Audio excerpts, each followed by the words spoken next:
huge card on Slate today. 15-game card. It's us versus the bookies. Bases loaded, high noon. It's going to be a showdown. On a suddenly not so casual Friday, the buy hat is engaged.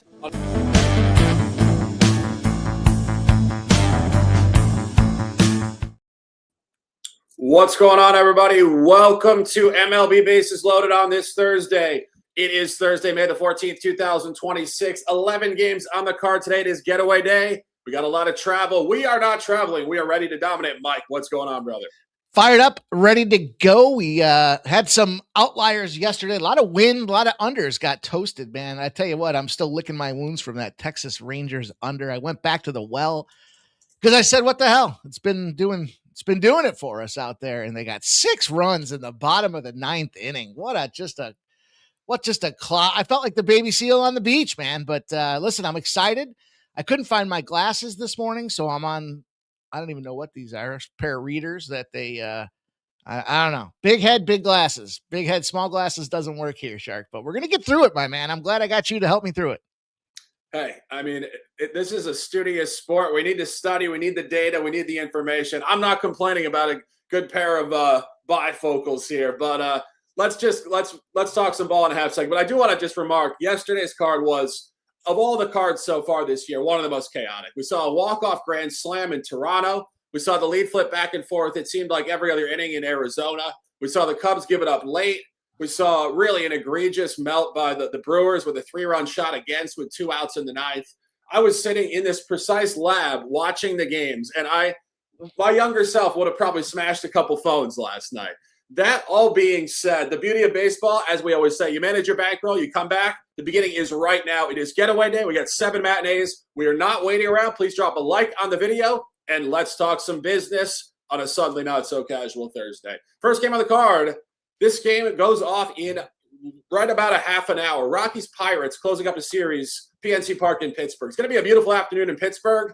This is one of those games I would certainly love to go to if I was in Pittsburgh, and I do want to handicap it with Mike. Mike, we got Chase Dollander on the bump at Mason Montgomery. That is a bullpen game for the Pirates. What's going on in this game? Yeah, what an underblow yesterday. At least it was early. Nice thing about being on unders is they're over when they climb over. So hey, listen, we got some action. We got 73% of the bets and 72% of the cash coming in on the Pittsburgh Pirates. We've got the total with 79% of the bets, 75% of the cash on the over, and you can get an 8. And that's what I did is I took the under 8 in this spot there. We talked about this last week in Dollander and his fashion for unders and when he's outside of course. So I like that look. I think that's a strong take. It lines up with sharp, respected betting action. And I think it's just one of them spots here today where we look at this and say, you know what, the Pirates, the problem I have with the Pirates, despite it being a bullpen game, they are 7-0 if they allowed more than 6 runs and had a 3-run or greater lead. Think about that. The volatility. We talked about it. You talked about it. The volatility in yesterday. If you allowed more than 6 and you had more than a 3-run lead, you still find your way to follow up that next day 7-0. I guess that means they're the better team, but not going to find out at -163. I'll just take the under 8, Shark. Let's go. Also, I like the no-run first inning in this game. How could I forget to mention that? I did jump in no-run first inning. Basically, it was one of them situations where it's like, hey, both these teams are running hot to the nerfy. And I know it's going to start soon, so I want to make sure I give you guys that action because that's one of my favorite nerfies on the card here. Both of them are no-run first inning, 100% their last 5 games. So there you go. Yeah, no, I agree. You're going to see a pitcher's duel, and I think it's going to be facilitated by my take in this game as well. I think you guys want to get on this right now. Take the Rockies money line, +156, and you can get the +1.5 at -133. I think you're going to see a 1-run game here and potentially a Rockies win. What you're looking at here is Chase Dollander. And I had to go through this guy earlier this morning to really research why he's performing so well. It makes complete sense, the stuff I'm about to tell you guys. This guy's only 24 years old from Georgia. He was the SEC Pitcher of the Year with Tennessee going back to 2022. Top 10 pick with the Rockies. Top 10 picks in Major League Baseball, particularly pitchers, are scouted very well. They have incredible sustainability. And this guy's just a great road pitcher.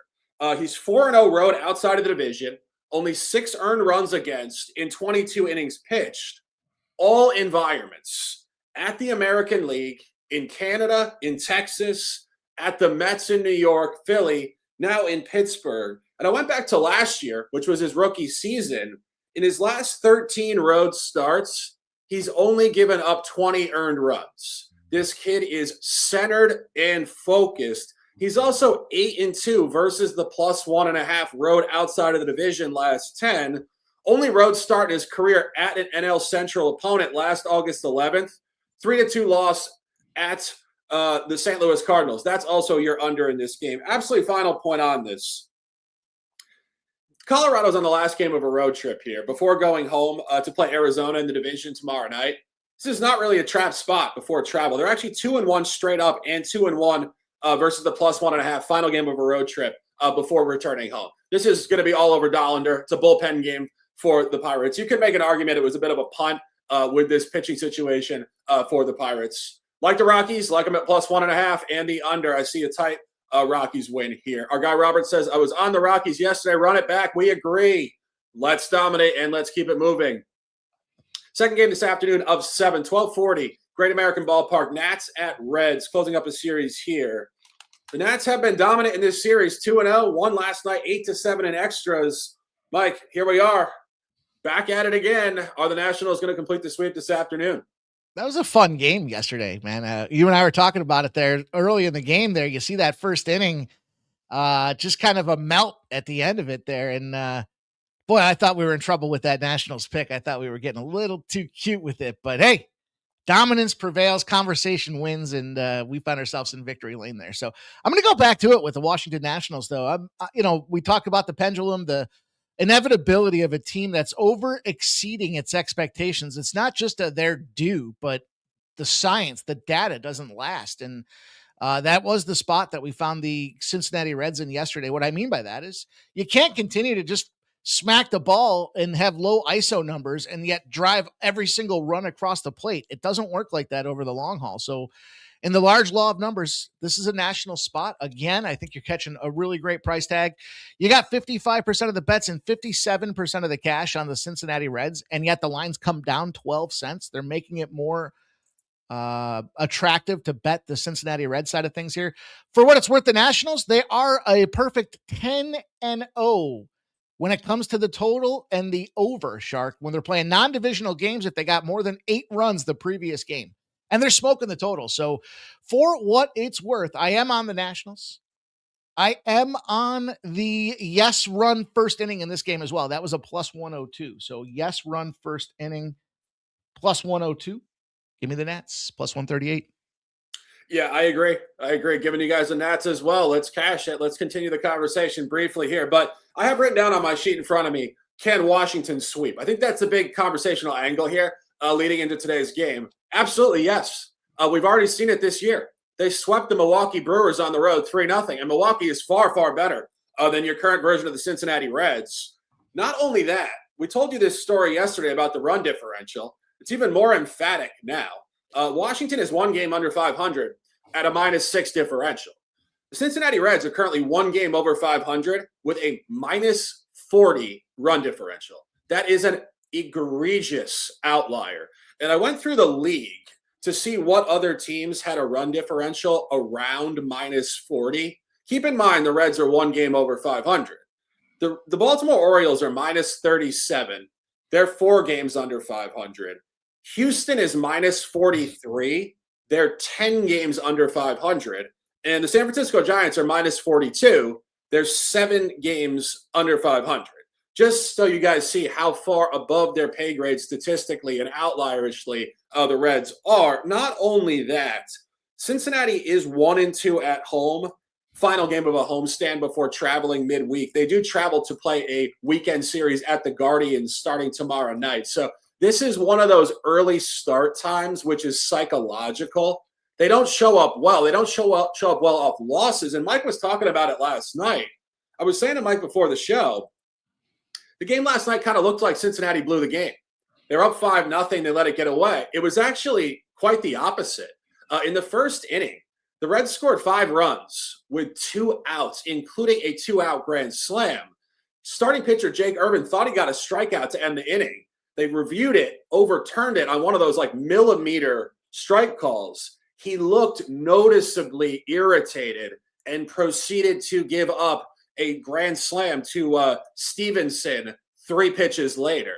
So what actually happened was Cincinnati got a very fortuitous bounce in their direction, if you want to call it that early. And Washington actually out-hit them in the game 10-7, dominated the box score. Washington is purely the better team in this matchup. Final point on this, Chase Burns is due for a home loss, and Foster Griffin is 5-0 on the road. He's been great on the road. He's well-crafted. Washington does back him with runs. And Burns last year on the road did get rocked against the Nationals, 5 earned runs in 5 2/3 innings pitched. Washington's will complete the sweep this afternoon. Mike and I both like it. Buy it, live it, love it, and let's dominate. Keeping it moving here. Tigers-Mets game 3 in Queens this afternoon. I saw tickets for this game being offered for less than $100 for first row behind home plate with beverages and food included. I was talking to my brother about this who lives in New York. I said, dude, you're not a Mets fan. Just go over there, sit in the front row and chirp some baseball players. He's not doing it. Mike, tough game here. What do you think? It's tough when even the fans don't want to go, but I think this is kind of goes to what we talked about yesterday and the other day there is that not every team is like looking to win the World Series this year. This is an opportunity for the ownership of the New York Mets to seriously change the face of Flushing, New York. And the Mets are his little caveat to do it. Everybody seems to, if you're, I don't know how you could live in New York and be a Mets fan, not a Yankees fan, but that's a different story for a different day. They want a casino out there. They want this to be the backdrop. They've got the US Open playlands there as well. So this is just a punt year, I think, but they've got themselves a really strong pitcher in Nolan McLean. And they thought they were going to bring in those pieces like, we talked about Soto and stuff, but look, I got to go to the under again. This is one of them spots where you look at the Mets, they're 14-0 to the under. If they're at home and the team averages more than 7.7 hits after a walk-off win. So they're averaging a drastic 5 runs a game in those spots. So that's a crazy little uniqueness there that's popped open for us. The Tigers are 8-0 when they're closing out a series against the National League. So they're also 8-0 to the under after an extra innings loss if they left more than 10 runners on base. Look, when the drain gets clogged, everything backs up and those runs don't come across the finish line. And I think we see that again today. Be it said, though, man, I would have to strong look to Kiter Montero. I don't know. I get Nolan McLean. We've talked about this is kind of the team backs this guy up. I like his K-prop, by the way, for what it's worth. Nolan McLean, 32.6% strikeout rate coming in the season and 11.3 strikeouts per 9. So he catches over 6.5 at plus 105 on a team that's whiffing, not setting runners across the plate. We should see him go deeper into the game. And so give me the over 6.5 strikeouts plus 105. Give me the under 7.5 for the team or for the game as well, with a sharp little lean, I think, to the Tigers here. What are you going to do in this game? Stay away and wish I was in New York City and I could go see this game in the front row for $100 and get a nice comped 6-pack of beers. I honestly saw that earlier this week and I laughed, but I did think to myself, if I was in New York, I mean, I would have recorded the show with you and I would have probably gone to this game and just sat there and enjoyed. And I think that's what people can do. Nolan McLean's going to shove. He always does. We said it with his last start. The guy has incredible spin. I mean, really incredible stuff. If you guys haven't watched the Mets, if you're not a Mets fan, why would you? They're not exactly an entertainment treat at this point of the season, but the guy really has an incredible arm angle. He differentiates his pitches fantastically. Kiter Montero, as we mentioned in his last start, pitched for Venezuela in the World Baseball Classic, a 25-year-old high upside pitcher. Mike, I defer to you in this game. The Mets just have an uncanny ability to give away home games for McLean late. He's been great in the first 5, and the bullpen melts for this guy basically every time. If I had to say anything, I would say McLean will be in control early. Mets might give it away late. Mike, what was your official on this one? I got the under 7.5 and the over 6.5 strikeouts. I don't like what Kelly V's saying. I don't mean that I don't like what Kelly V's saying. I mean, I don't like that she's saying that there's rain with an 82%. I got to clarify my comments. There's some, I know KV's going to get there to the 1,000 comment mark, but look, some guys and girls take it a little serious there. So I just wanted to clarify. I appreciate you sharing the rain comments, KV. Phil the Kill says that's like a $70 ticket if they comp and beers and a few dogs. love the buy hat for tomorrow. It's a bad day to be a hot dog for the Nationals side there, but that's a different story for a different day. Give me the under 7.5. Give me the over 6.5 strikeouts plus money spot there. And hopefully the rain can hold off till like the 7th inning and we can get our McLean K prop. Yeah, you talk about this game being undervalued in the market already. If it's raining, there's going to be nobody in the stadium. It's going to feel like the COVID season, and these pitchers are just going to cruise. I mean, this is why that under is so glorious, because it's like this is clearly the just get me the fuck out of here game. You don't care. I don't care. They don't care. The fans don't care. Probably the only guy that does care is Nolan McLean, and he's hearing rain in the forecast, so he's thinking, shit, I might have to make this fast if I want to get my punch out number. Yeah, without question. McLean will show up, tight game, low scoring game. Honestly, this is one of those games I could see it being 2 hours and 10 minutes. It's going to be a quick in and out before teams. I'm going to write that down because I want to see how close you are to handicap in the actual time of the game. 2:10. I like it. It'll be done at 3:20 Eastern. Let's cash and let's keep it moving. Next game on the card, 140 in Minneapolis. We said it last night. The Marlins were going to take care of business. It was our top handicap. The buy hat cashed. No buy hat in this game. Braxton Garrett, a bit of a journeyman. Excuse me, not a journeyman. Career with Miami. In my mind, when I said journeyman, what I meant was he's been in and out of the rotation, it seems like about 5 times. It's like they kind of like him. They don't trade him against Zebby Matthews, campaign 3 here. Mike, Zebby Matthews, in my opinion, has far more upside in terms of his actual prototype. Any thoughts on this game? This is one of the, we were talking about it backstage. This is like, let's just see who can get grittier. Who's the grittier, grimier squad here between these two? And if you're looking at the numbers, you're getting a drastic downtick on the cash flow here. You got minus 120 down to minus 104 on the Twins side of things. 53% of the bets and 63% of the cash have bought the Twins, and yet it's come down 16 full cents. Total's sitting at a hard 8.5. It hasn't really moved with 77% of the bets and 82% of the cash on the over. Here's the thing for me. I'll take the Marlins in the first 5.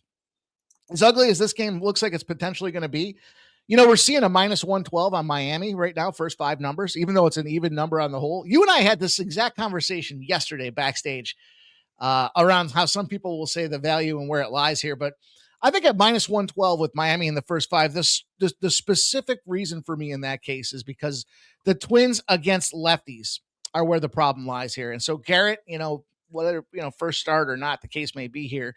If you fade the Minnesota Twins against lefties, you've cashed 6 in a row. And I'll go back to it. Why not? Minus 112, Miami first 5. Yeah, I wouldn't disagree. As I said, this game is incredibly difficult. Both guys making their season debut here. It's just a can of worms that we don't want to figure out. So I'll defer to Mike on this one, and we'll keep it moving. Next game on the card, 140 in Milwaukee. Another series closing up this afternoon. Padres-Brewers game 3. I take a breath. This was the most frustrating game to watch last night. We had the game handicapped. We had the first 5 correct. 1-0 Brewers. Still 1-0. Top 9. 2 outs, 2 strikes, 2 on. Gavin Sheets 3-run home run. I honestly, as I said, my younger self would have seen my cell phone in the backyard. Fortunately, it's still here. I took a breath, and we're here to talk about it, but that was an egregious blown save by the Milwaukee bullpen. It was not McGill either. It was Uribe. They have closer issues in Milwaukee. That all being said, Kyle Harrison, campaign 1 with the Brewers, used to pitch in the NL West with the Giants. Does have some matchup data against the San Diego Padres. Not great data, but Griffin Canning also probably a fade. Mike, tough game. Any thoughts? Boy, if you look at the couple of factors there, the bounce back very much is real, especially if you're the Milwaukee Brewers. Teams tend to find that fire back, but the specific spot for the Brewers here, perfect 8-0. If they're in the favorite role, as long as they're not a huge favorite, and I don't know why that would be the outlier, but as long as they're not over a minus 225 favorite, when it comes to closing games, they're a perfect 8-0. So they've just got more pieces, I think, to assemble in the factory, in the lab, when they're putting it all together, when they're scratching through the bullpen and using relief pitchers and so on. But man, the thing for me that stands out is the Padres. And this is a dominant afternoon team. I don't know if it has a lot to do with as long as the game's before 7:00 here this year, they're 12-5 to afternoon games. So I think this is one of them little price tag plays where you jump in and say, you know what? I know it's Griffin gas canning here, but I don't know. It just seems too easy to take Harrison. They're pricing you at minus 143. That's always that kind of number that scares the shit out of me here. It has come down, so I'll lean Padres in this game. Let's go. Yeah, I honestly would agree, and I don't like it because I don't like the Padres at all. Yeah. I honestly think the Padres are climbing the ladder very quickly to be in the same conversation with the Cincinnati Reds. The Reds are a worse baseball team than the Padres, but the Padres, in terms of just the data, have really been getting away with it on the road all year.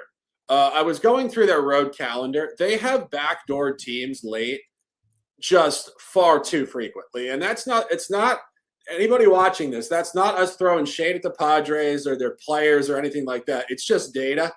You can't rely on guys hitting 3-run home runs with 2 outs in the ninth to win ball games and expect that to sustain. So I think at some point, maybe next month, we're going to be saying, here comes the downturn on the road for the Padres. They're just way too clean.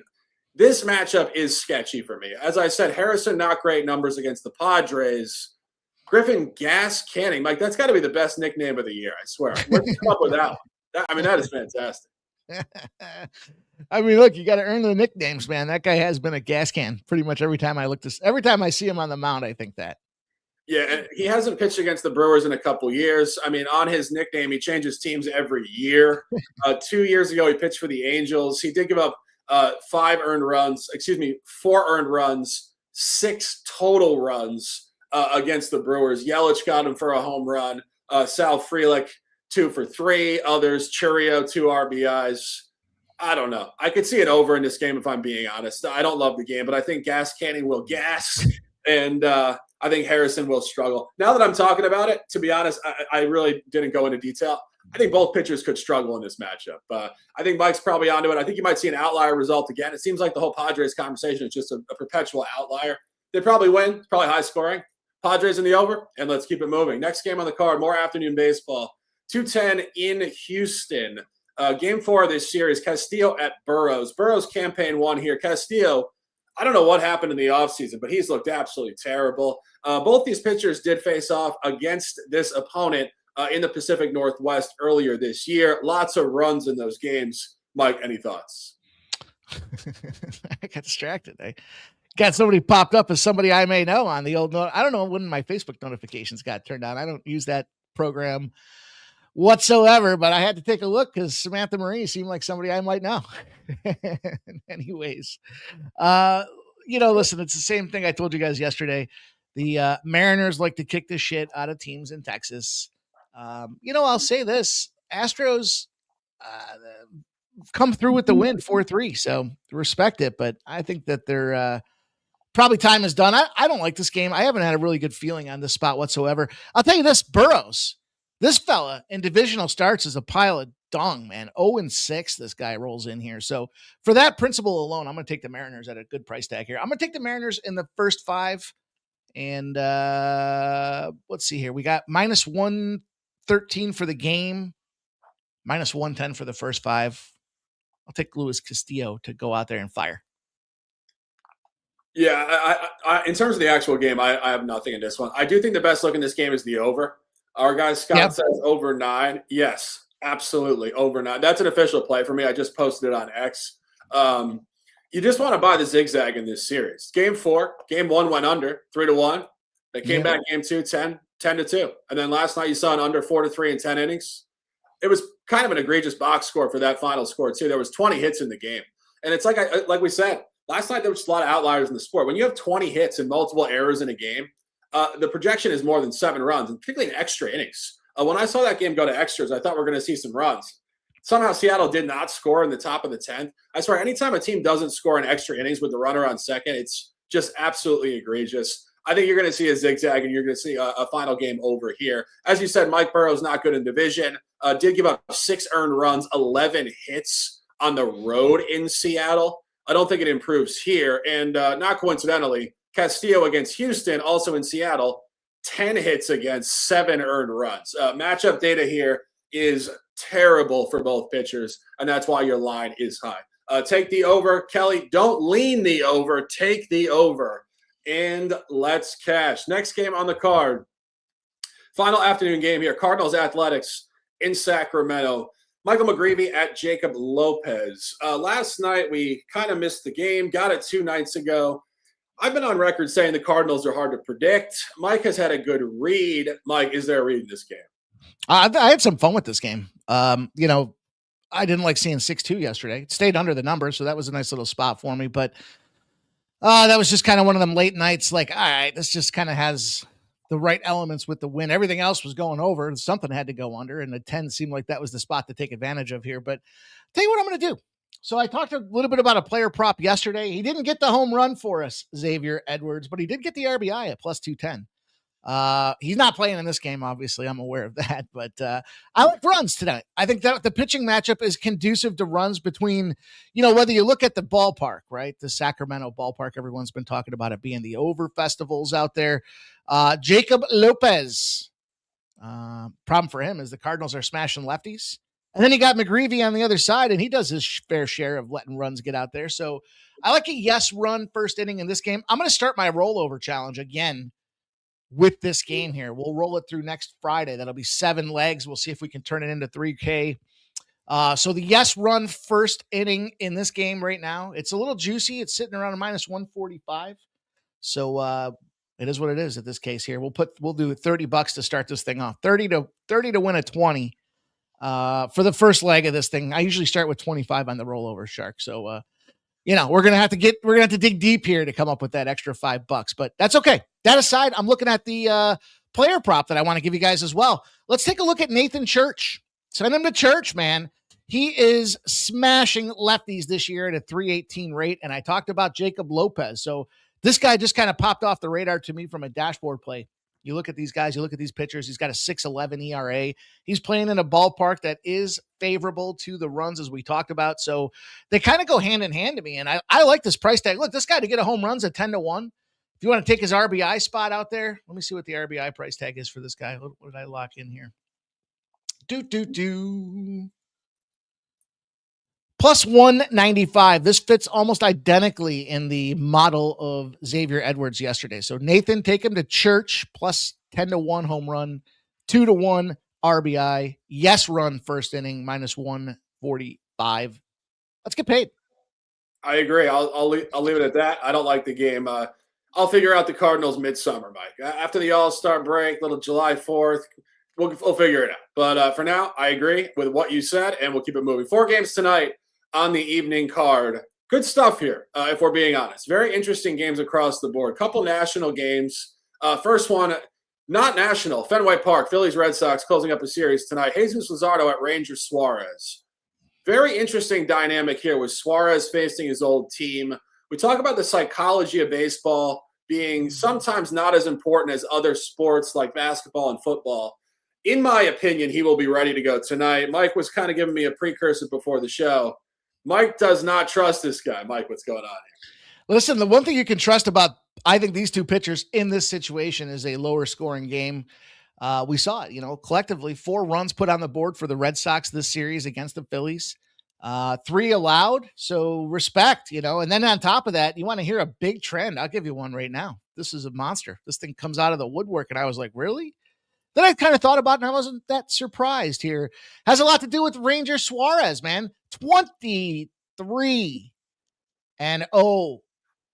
under after a home start that he allowed multiple hits and less than 3 runs. So when he gets out of it, even though he got, when the team plays defense behind him, he feels he owes it to him to rally that following game. So put the motivation chip on his shoulder, give him a perfect 23-0 to the under, and then intersect them zeros, man. Jesus is intersecting them zeros in a road start. If he gave up at least 1 walk, he's firing. He comes back 7-0 to the under. Phillies are 10-0 to the under in a series closer as well. They just want to get the hell out of there. I like this under in this game here. And look, you're going to want to shop it around as always. I mean, look, the over-unders, there's 7.5s with a little juice on them at minus 122. There's 7s at minus 101. So I will take the 7 at minus 101. And you may say, well, why are you going to take that when you can? Plus, I think the law of averages here, if it's going to go under, it's looking like it goes under by 3 runs. I don't need that half in my back pocket. I'll settle for a push if that's the way the game is going to shake out for me here, Shark. What do you think?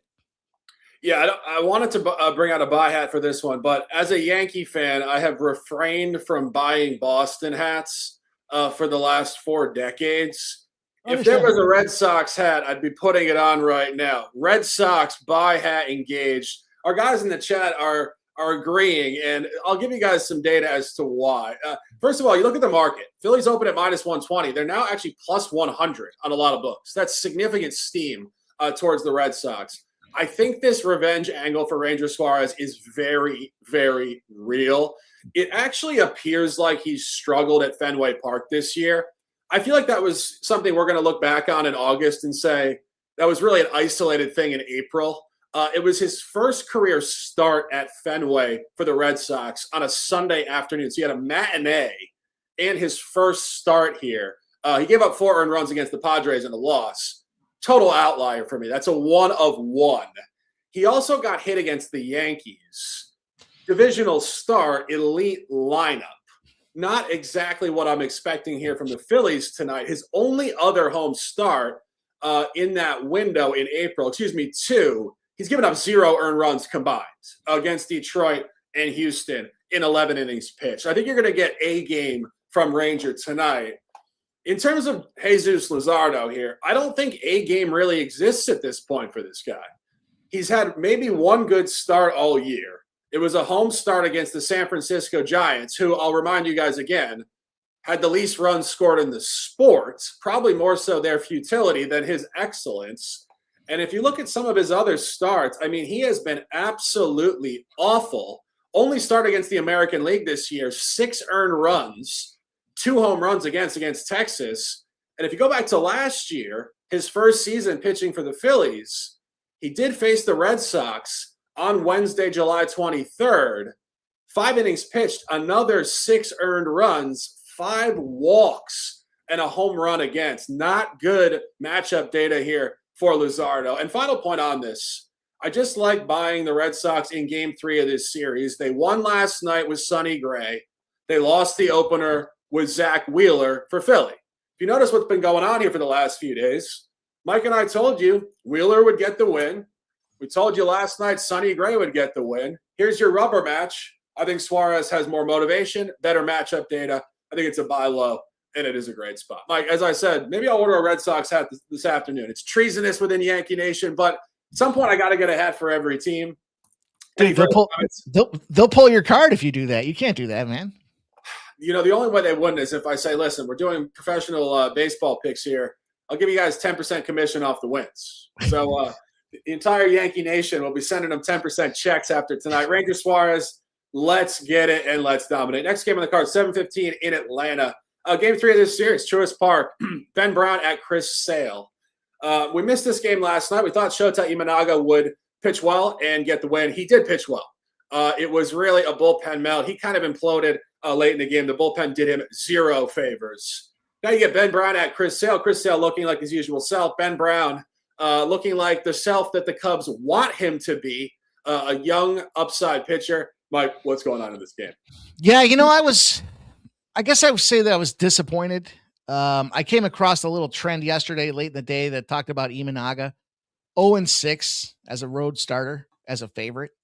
I kind of was surprised by that. And you can hear how dejected I am in my voice. This kind of goes back to where some of the plays might change early versus later. And not that they change, but why doesn't it make the premium card? And I've given some thought to that as well. Because if I do like some of these best bets, why not fire them out there for everybody too? But at the same time, I think the situation here with Chris Sale, yeah, this guy's a winner. Now the problem is, you got historical data that shows us that a team trying to avoid the sweep, and if it's the game 3 of a series, they can fire back and get that game out there. Over 1,000 games in 16 years, it's cashed 63% of the time. So it's plenty of fucking sample for me, Shark. I mean, I'm not going to argue with who was there or where. It's a 63% win rate over 16 years.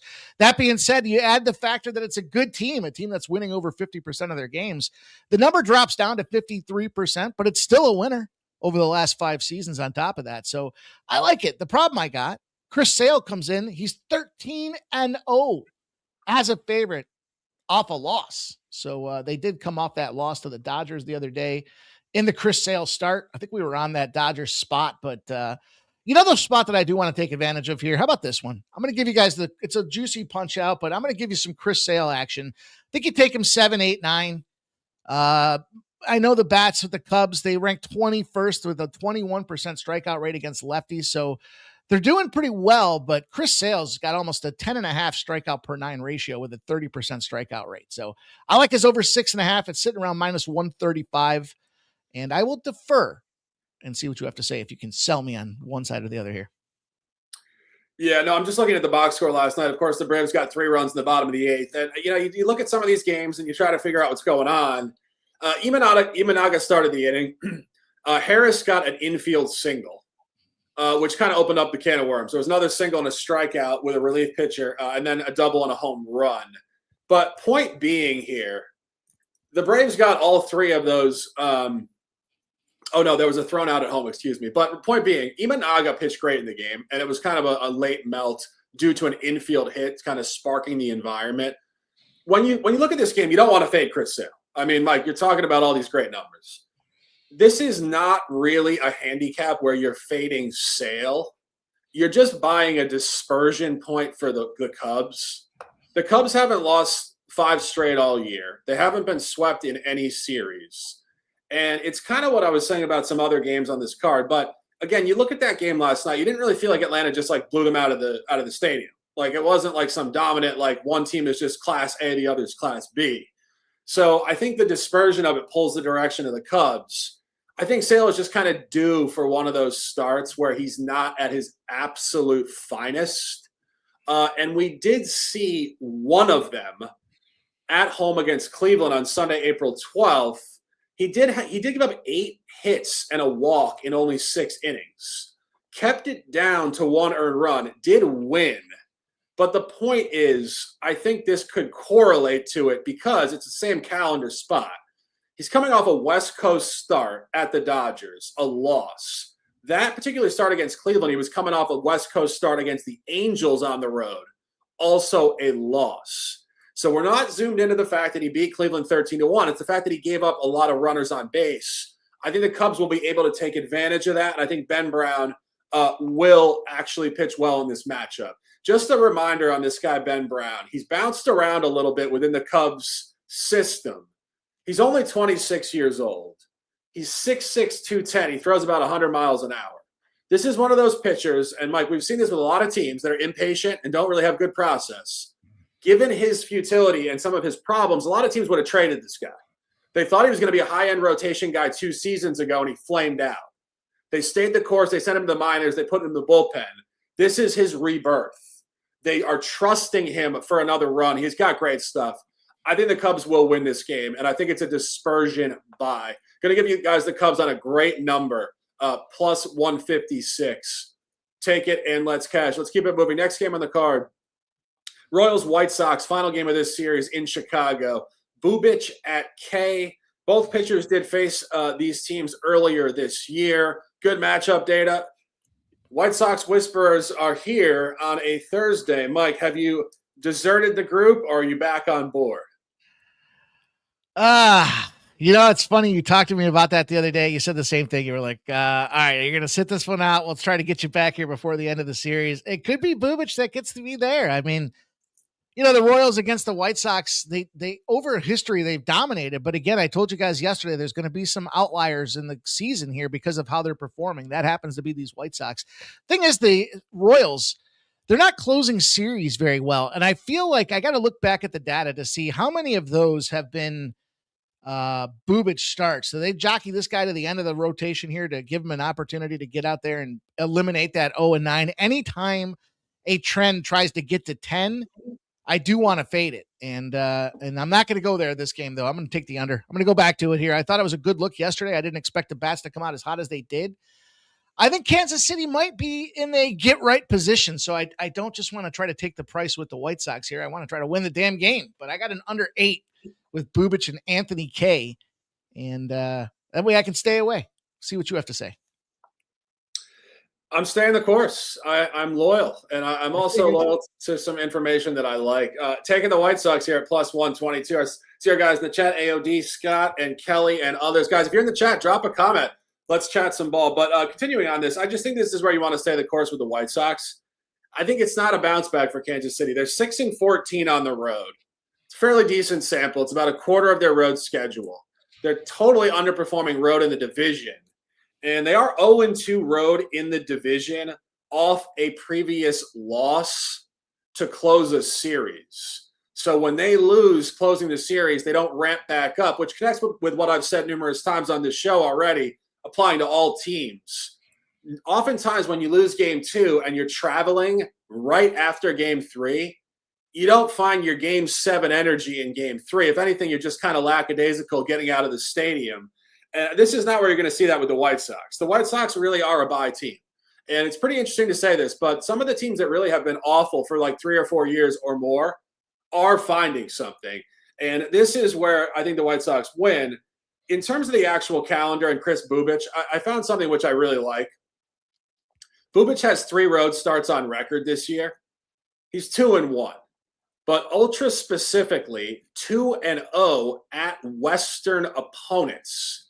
Beat the A's on the road 4-1, beat Seattle on the road 4-1. I had him in both of those games because I told you guys he's from Cupertino, California. He loves pitching on the West Coast. He went to Stanford. His only divisional road start this year, quite the opposite, Thursday, April 16th.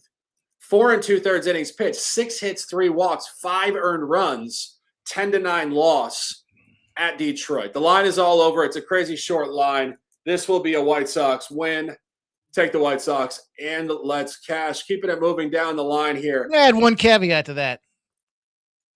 Bubich nuked the White Sox the last time he saw him. So that being said, he went 7 innings. He picked up 11 strikeouts. I was actually just, now that I've seen that and I see the desperation need these boys are in, I wonder what Bubich to get the win is. Just a little number that I saw coming out of. Now, it was at home, to your point. So I think that's great data. Pitcher to grab the win here.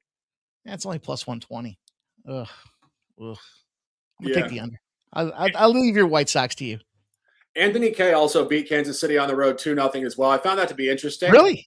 Both of these pitchers beat the opponent already by the same exact score, 2-0. So there's good matchup data on both sides. And it's the same line structure we saw in the previous 2 games. KC was minus 190 at home and bumped down to 120 with steam. This is the 3rd straight game. The books made the line short and the steam came against it. It's the same exact thing. I think the White Sox will get the dub. But we will revisit tomorrow, and let's keep it moving. Final game of the card, 10-10 Giants-Dodgers. Closing up this series, Landon Roop and Emmett Sheehan. Dodgers finally got the dub last night, 4-0. We did miss that game. That was not our finest moment. Mike, this is probably a buy low continued. Maybe not. I'm not sure. Anything official in this one? Yeah, the reason we stayed off it last night is because really we were on the trend, and everybody was on the trend of what's going on with Ohtani. He doesn't win when he's a big favorite. Well, guess what? Once everybody starts talking about it, it's too late. It's why we got to come in here and be innovative with some of these trends. We got to pull them out of the archives and blow the dust off them. And that's exactly what Ohtani did yesterday. He blew the dust off that San Francisco side of things here after they busted up their bottoms the previous game. So a couple things that we know about this. One, they told Ohtani yesterday he wasn't going to play today. So they've deflated the air out of the Dodgers ball, so to speak. 2, you got Sheehan going. And, pretty consistent, I guess I'll say. But, man, one of the guys having a phenomenal season right now is Roop on the other side of things. And for that reason, I'm going to take a shot. I like this plus 163. It's not the prettiest of numbers here, suggesting the Dodgers should just continue to stomp, but I think they're going to find it difficult. I like the under in this game too. It's come down from 8.5s to 8s.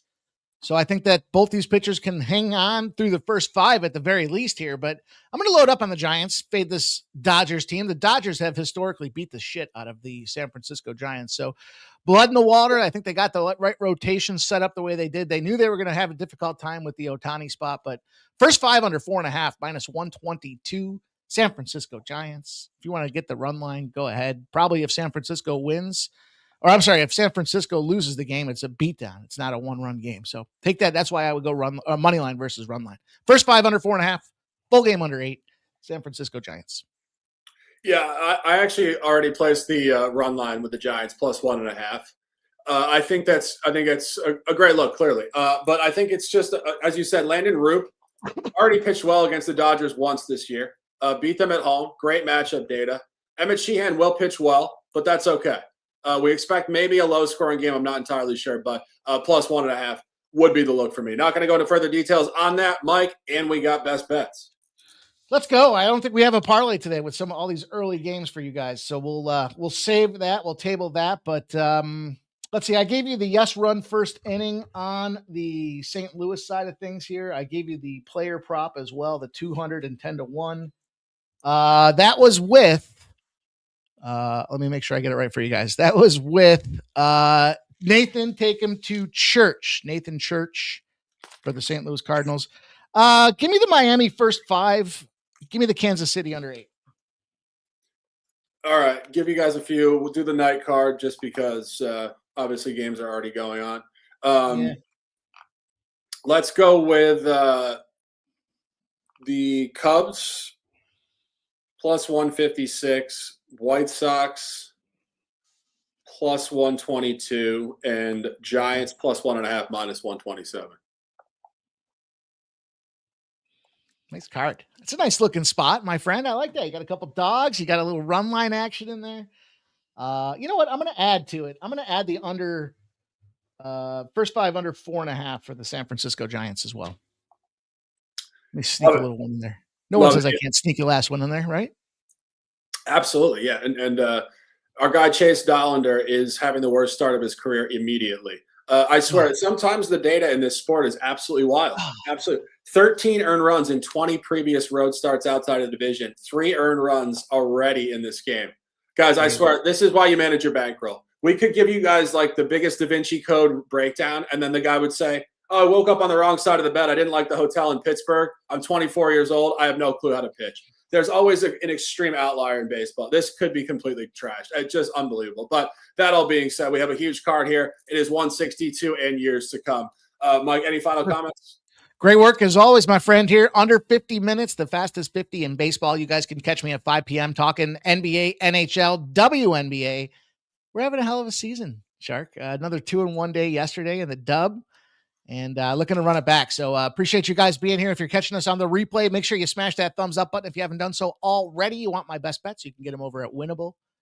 And my guy Shark and I will be back to do some more winning with you guys tomorrow, 12 p.m. Bases loaded. Absolutely. I can't wait for it. As I mentioned, obviously we're not booking a loss in the first inning. The Nationals were down 5-0 in the first inning last night and came back to win 8-7. But the craziness of baseball, but that's what you guys sign up for when you bet baseball. And we all know it.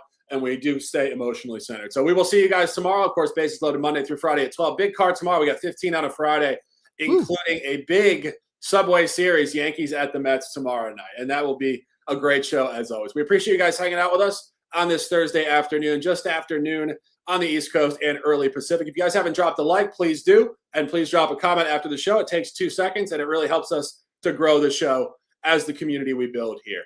That is it for this one. That is MLB Bases Loaded May the 14th, 2026 for Mike. I am the Shark. Stay fast, stay strong, stay disciplined, and let's dominate. I'm like an addict, do I gotta have it. I ain't even playing, got a really bad habit. If it moves, gotta grab it, fuse like a magnet. Lose, won't have it till I'm doomed in a casket. I ain't playing, got a weird mind. If you work 8 hours, I'ma work 9. If the shit tastes sour, you should taste mine.